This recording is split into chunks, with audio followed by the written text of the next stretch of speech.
When you picture a crime scene, you might think of chaos, or maybe, just maybe, you picture a room that looks perfectly normal. But to a forensic scientist, that scene is a story just waiting to be read. Why? Because every single object, every surface, every tiny speck of dust has the potential to speak. And today, we're going to dive into the one core principle that gives these silent witnesses their voice: Locard's exchange principle. And this quote from criminologist Paul L. Kirk, wow, it just says it all. Wherever he steps, whatever he touches, will serve as a silent witness against him. Just think about that for a second. Physical evidence, it doesn't forget. It doesn't get confused in the heat of the moment. It can't lie. It's just a fact sitting there. And its power is really only limited by our own ability to find it and understand what it's telling us. So that's the big question, isn't it? How can a single, tiny hair or a fleck of paint actually solve a murder? Well, the answer comes from this revolutionary idea, born in the early 20th century, from a mind that saw connections where pretty much no one else did.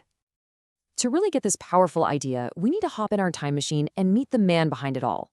He was a genuine pioneer, a guy so influential at piecing together microscopic clues that they called him the Sherlock of Lyon.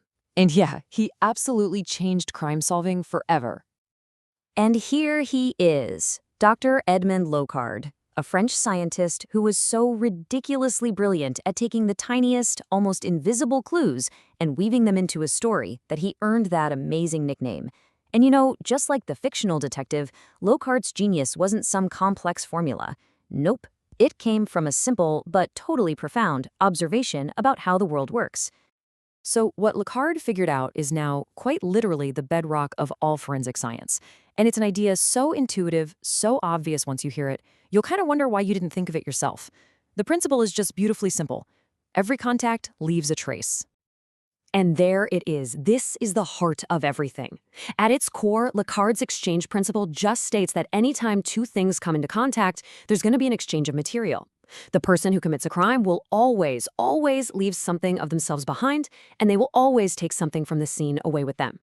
And this is a two-way street, which is the really cool part. Think of it like glitter. If you're in a room with glitter, you're absolutely going to leave with some on you, right? But you're also going to leave some of your own stuff, like a hair or fibers from your clothes, behind in the glitter. It's the exact same logic for a criminal. They leave traces at the scene, and they take traces from the scene. This two-way exchange, that is the absolute key. So this is a fascinating theory, but how do investigators actually put it into practice? Let's take a look at the science of the scene, because it might sound pretty simple, but in reality, it is a painstaking, careful process. Finding and, more importantly, correctly interpreting these tiny traces, well, that's where the real challenge is.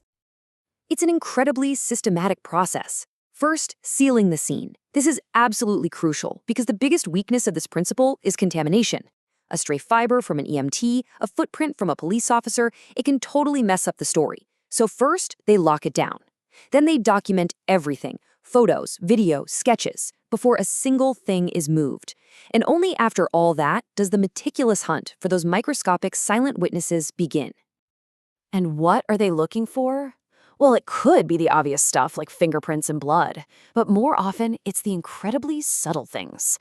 A single hair, a fiber from a sweater, a bit of soil from a shoe that matches soil from only one place, tiny fragments of glass or scraped paint.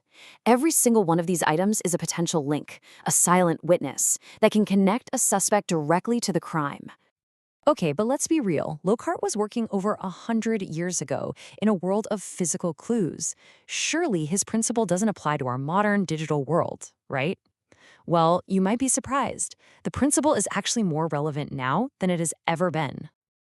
As it turns out, every contact leaves a trace online too. The physical world of hair and fibers has a direct parallel in the digital world of bits and bytes. Every click you make, every website you log into, every connection your phone makes, it's an exchange.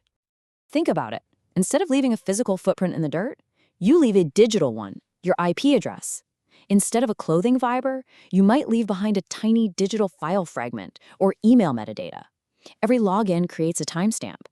Every place you go with your phone, it leaves geolocation data. The exchange is still happening, all the time. It's just written in code now, instead of in dust. Now that you understand Locard's principle, I'm going to let you in on a little secret. You're going to start seeing it everywhere. In fact, you've probably already seen it in action dozens of times in your favorite crime shows and movies and just didn't even realize it. I mean, come on, think about it. When the team on Law & Order finds a single unique carpet fiber on a victim that just so happens to match the carpet in a suspect's van, that's not just a lucky clue. The entire plot is turning on Locard's principle. That two-way exchange is the aha moment that so often cracks the case. It is, without a doubt, the basic logic behind almost all modern crime fiction. So this all leaves us with a final thought to chew on. From the dirt on the bottom of your shoes to the data packets constantly streaming from your phone, you are always participating in Locard's exchange. Every contact leaves a trace. So the question is, what story are your silent witnesses telling?